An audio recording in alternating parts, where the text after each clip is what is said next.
El mito de la Valencia pasota y puramente hedonista se desvanece con una simple visita a la Expo Valencia Viva y Combativa, obra del fotoperiodista Germán Caballero y del doctor en Historia Contemporánea Jorge Ramos Tolosa. Bienvenidos a Creación sin Barreras.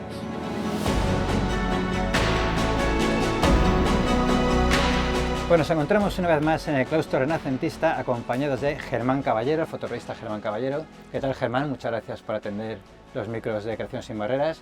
Y del doctor en Historia Contemporánea, Jorge Ramos, que han sacado un tiempo que vamos a ver lo que podemos explotar porque van a tope con el tema. Germán, eres fotoperiodista de toda la vida, has recorrido, como se ve en Valencia Viva y Combativa y como se ve también en el libro, no solo en la Expo, los movimientos sociales que se han producido en Valencia durante estos últimos 12 años. ¿Tu instinto te llevó hasta allí? ¿Tenías información previa? ¿Cómo notabas el latido de la ciudad para detectar estos movimientos? Ha habido un poco de todo. Muchas veces vas a convocatorias y no pasa nada, pero también es interesante de cara a la historia documentarlo. Otras veces algunos colectivos te citan de forma que la gente no se lo cree, pero es real. Te llega un telegram de estos que se autodestruyen en 20 segundos cuando lo abres y te citan una hora en un sitio. Y si tienes tiempo vas, y a veces pasan cosas. Claro, pero me ha gustado mucho que no se sabe. Tú enseñas cuando vas a un sitio y ocurre algo, pero vas muchas veces y no ocurre nada. Pero eso también lo enseñamos. Quiero decir, la exposición, al ser 12 años, hay mucho trabajo que no es tan gráfico, pero como también pensamos que es una exposición de historia, está. O sea, tiene un relato, más allá de solo imágenes impactantes. Y eso pues pasa muchas veces cuando vas y no pasa nada, pero ese no pasar nada realmente es pasar mucho. Claro, claro. Es una exposición de historia, que lo has dicho muy bien. Y me ha encantado el texto de Jorge de la entrada, porque cita uno de los grandes errores de la historia contemporánea, y tú eres doctor en historia contemporánea, que es el fin de la historia de Fukuyama. No sabemos en qué pensaba este hombre, pero la historia no se para. A pesar de que acabó la Guerra Fría, la historia prosigue. Por supuesto, esta es una idea fundamental del libro y la exposición, y es que se muestra como que gobierne quien gobierne, siempre ha habido luchas que intentan construir un mundo mejor, intentan imaginar, intentan crear un mundo mejor. Y muchas veces ese mundo mejor está hecho de pequeñas tareas de hormiguita, de personas anónimas que no se ve lo que hacen, pero luego pueden verse los resultados, ¿no? Entonces, esta exposición es un pequeño homenaje y reconocimiento a todas estas personas y todas estas causas que muchas veces, como acaba de decir Germán, parece que se volatilizan o que no pasa nada, algo que podía pasar, pero que tienen detrás muchísimo trabajo de asambleas, de reuniones, de protestas, incluso multas y represión, como mostramos también en la exposición, ¿no? Entonces, bueno, queremos dar un pequeño aliento, ¿no?, de esperanza y hacer ver que la Valencia Viva y Combativa siempre ha existido, sigue existiendo y continuará Ahora existiendo. hablamos de eso, pero me ha interesado mucho lo que has dicho, que de una forma es la amalgama general de las exposiciones de fotografía que se están llevando a cabo en el Centro del Carmen durante este año, y es que se está centrando en las personas que no son grandes figuras públicas. Y tú vas allá a retratar a los manifestantes, que en el fondo es la pulsión ciudadana, ¿no? Algo interesante que creo que representa mi fotografía, creo que solo hay 2 imágenes de las 106 o 107 que no sale ninguna persona. Bueno, de hecho en una salen pero muy pequeñitas, entonces eso me parece muy interesante porque para mí lo que cobra sentido en la fotografía es eso, ¿no? Respetando todo tipo de fotografías, evidentemente, pero la que me gusta a mí siempre tiene acción, no en el sentido de acción, una cosa extraordinaria, simplemente que haya un sujeto o varios sujetos en la imagen. Para mí eso es fundamental y creo que se ve mucho en esta exposición. Y bueno, al final la exposición la hacen las personas que salen en las fotografías, y en este caso para mí es mucho más que una exposición de fotoperiodismo, porque tenemos toda una cronología. Exacto. Con 12 histórica. metros de fechas, y ya no solo eso, con carteles, con denuncias, con actas judiciales. Hay un montón de cosas que representan los movimientos sociales durante esta década, y también hay vídeo. Hay un vídeo que ha hecho Víctor Serna, Tourmalet, que para mí también es fundamental. O sea, la exposición es un poco todo, que Sara Cortés es la diseñadora gráfica y expositiva y es la que le ha dado también ese sentido, porque que tenga sentido una exposición con tantas cosas cuesta. Entonces yo creo que trasciende a una exposición de fotografía, por eso digo que también es una exposición de historia. Quizás podría ser hasta de diseño gráfico, el diseño gráfico a lo largo de estos 12 años en los carteles, incluso tiene la parte de vídeo y la parte más histórica. Entonces creo que es una exposición multiformato que también pienso que es ir más allá del fotoperiodismo, ¿no? Que el fotoperiodismo es una herramienta, pero el fotoperiodismo solo es eso, es una herramienta pero necesita muchas más cosas. Efectivamente, el fotoperiodismo es algo muy pegado a la actualidad, pero reunido como vosotros lo habéis hecho es cuando representa la historia, cuando se convierte en historia.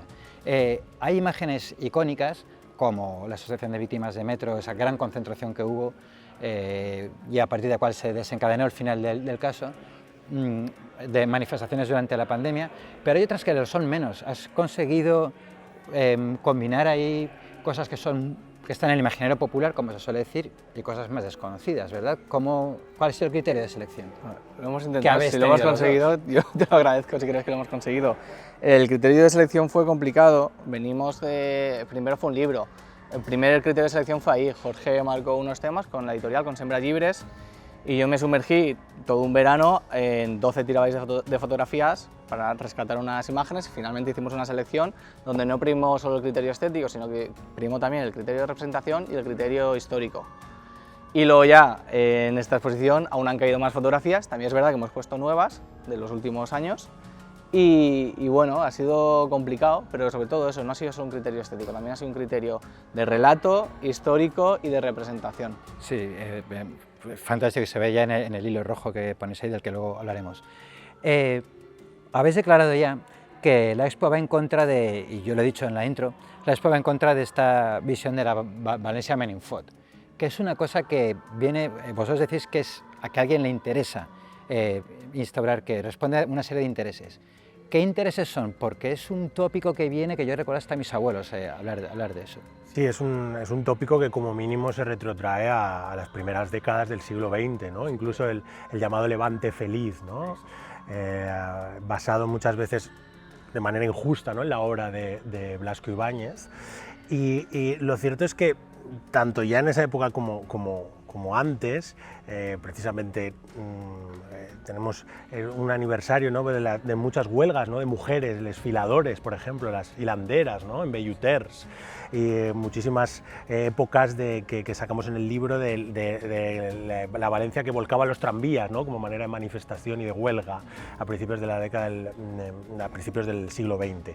Entonces yo creo que siempre ha habido este hilo rojo de la historia valenciana y existía antes de estos últimos 12 años y seguirá existiendo, ¿no? Por eso hay un pequeño detalle en la exposición, que es que esa madeja de hilo continúa al futuro y sigue, y se puede ver como las mismas personas la pueden coger, incluso pegar pegatinas si quieren, e ir construyéndole mañana, porque cuando acabamos la exposición continuamos poniendo carteles. Los últimos carteles son de días posteriores, de hoy mismo, sí, próximos meses que se van a celebrar, ¿no? Entonces es importante.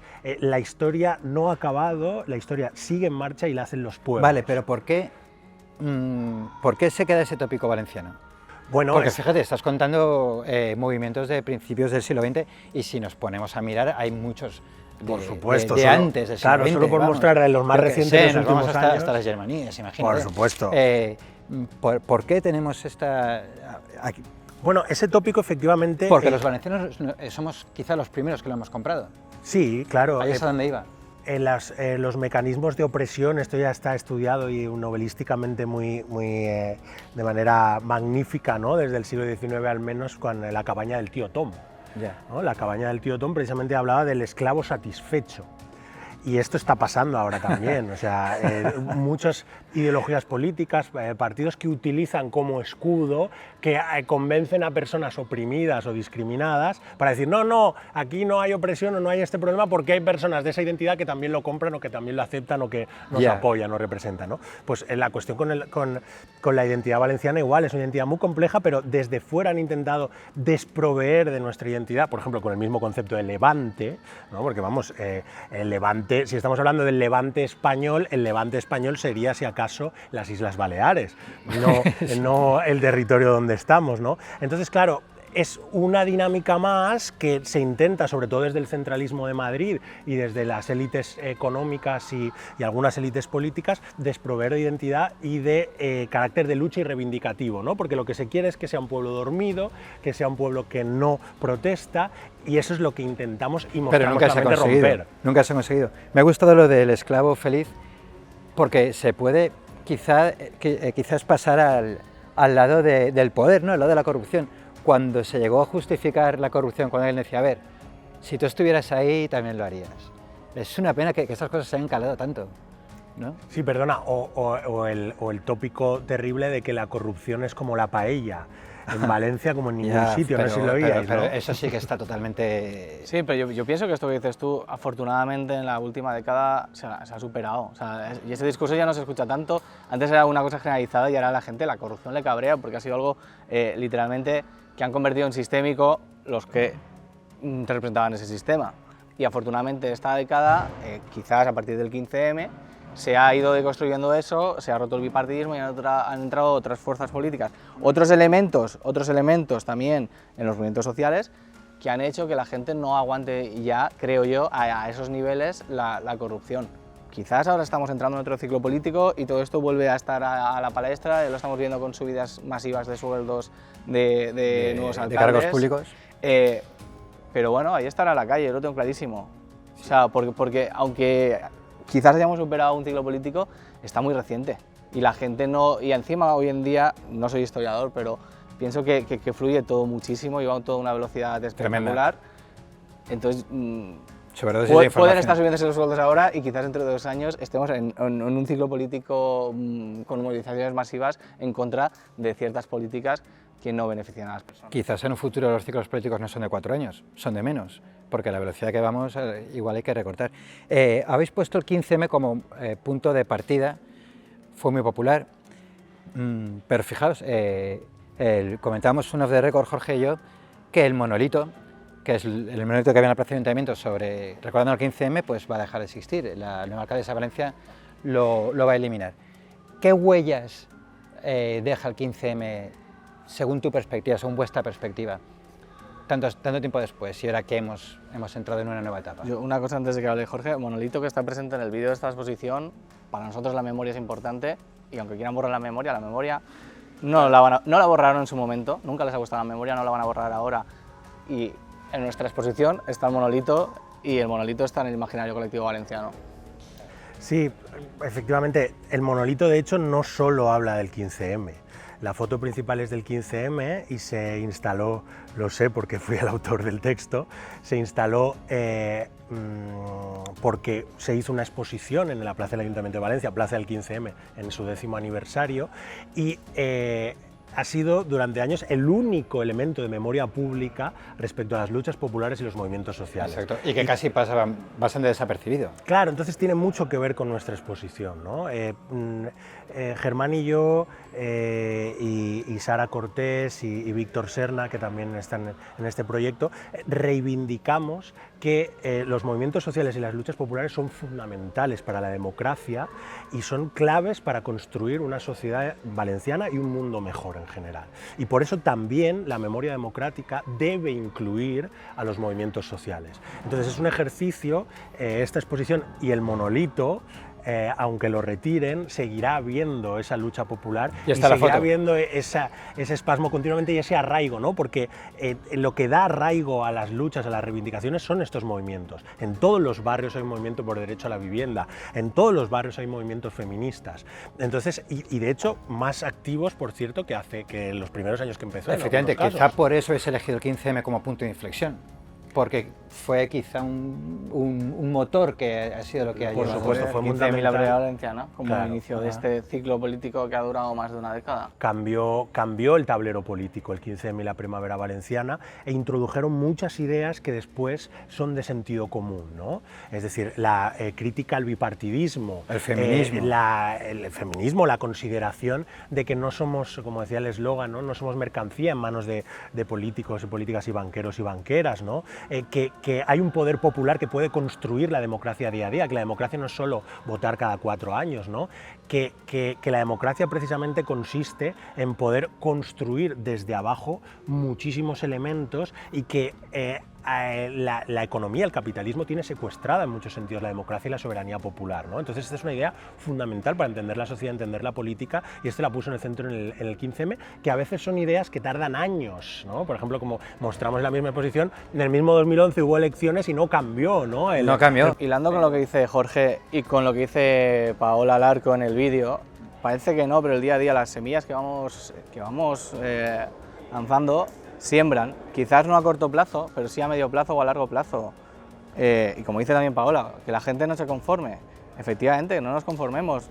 Podemos plantar una semilla, podemos ser arrasados en lo que es el sistema electoral, pero si seguimos trabajando esa semillita dará sus frutos dentro y fuera del sistema electoral, que como dice Jorge, la democracia no se acaba ahí, la democracia se hace todos los días en los sindicatos de barrio, en la PA, en las asociaciones de vecinos, en las asociaciones de todo tipo. Eso también es democracia. Y disculpe una cosa, porque precisamente, ¿no?, después de las elecciones del 28 de mayo, al menos en redes sociales y muchas personas que no son valencianas, me han escrito: ¡ay, otra vez vuelve, ¿no?, vuelven los que estaban con un añadido hasta 2015, etcétera, etcétera. Y precisamente creo que por eso es tan necesaria, tan urgente y tan válida nuestra exposición, porque demuestra que aunque cambien los gobiernos, lo que da vida, lo que da dignidad y lo que exhibe resiliencia y arraigo son los movimientos sociales y las luchas populares. Y a veces quedan silenciadas, es muy importante,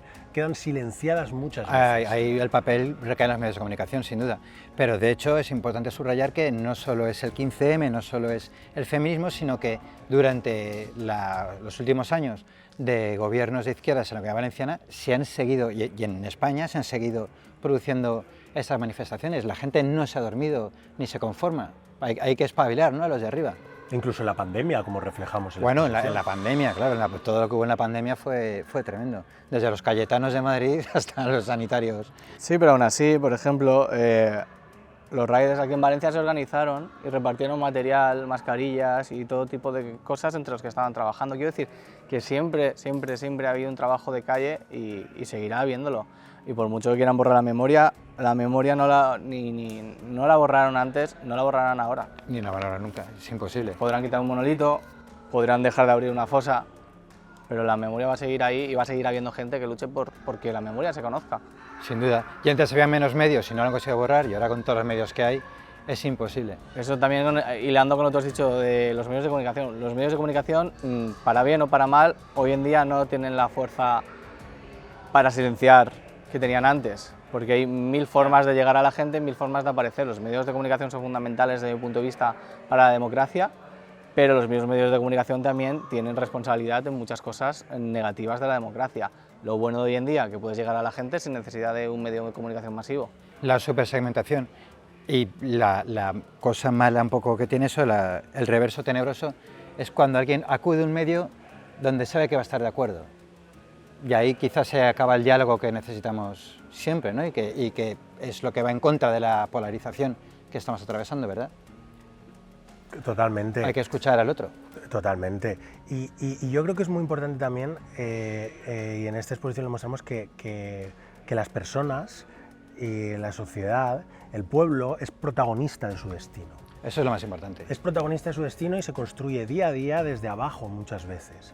Y viendo todas las luchas que mostramos aquí, la cantidad de carteles que se hacen a última hora con 1000 mensajes de un grupo de WhatsApp o de Telegram, con muchísimas asambleas hasta horas nocturnas, y que luego se ve reflejado en un cartel, estamos homenajeando ese trabajo, pero también estamos promoviendo y enseñando a la gente que puede crear.